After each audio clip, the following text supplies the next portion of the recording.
மீளா துயரத்தில் இருக்கின்ற மீன ராசிக்கு சனி பகவான் உங்களை ஒரு மிகப்பெரிய துயரத்திலிருந்து மீண்டு தரப்போறார்.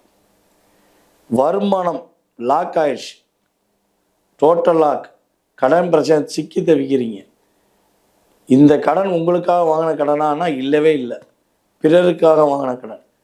ஏமாற்று செய்து உங்களை கடன் வாங்க வச்சிட்டாங்க. ஸோ இந்த நிலையிலிருந்து வெளியே வரப்போறீங்க. உங்களுடைய பொருளாதாரத்தில் மிகப்பெரிய ஏற்றம் உண்டு, மிகப்பெரிய மாற்றம் உண்டு. உங்களுடைய கணவன் மனைவி ஒற்றுமையில் சின்ன சின்ன தடுமாற்றம் உண்டு.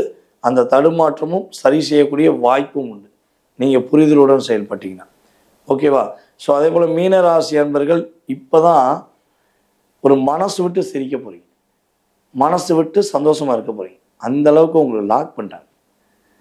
நிறையா பிரச்சனை, நிறைய போராட்டம், நிறைய கவலை, வெளிப்படையாக சொல்ல முடியாதுங்க. எக்ஸட்ரா ஒருத்தர் ஒரு ஆள் ரெண்டு ஆள் இல்லை, எல்லாரும் கண்ணு எங்கள் மேலே தான் பட்டுச்சு, அதனால ரொம்ப கஷ்டப்பட்டேன் அப்படின்னு நினைக்கிற மீனராசி என்பர்கள் கட்டாயமாக மீண்டு வரக்கூடிய வாய்ப்பு, மகிழ்ச்சியாக இருக்கக்கூடிய வாய்ப்பை சனி பகவான் கொடுக்கார் என்பது உண்மை.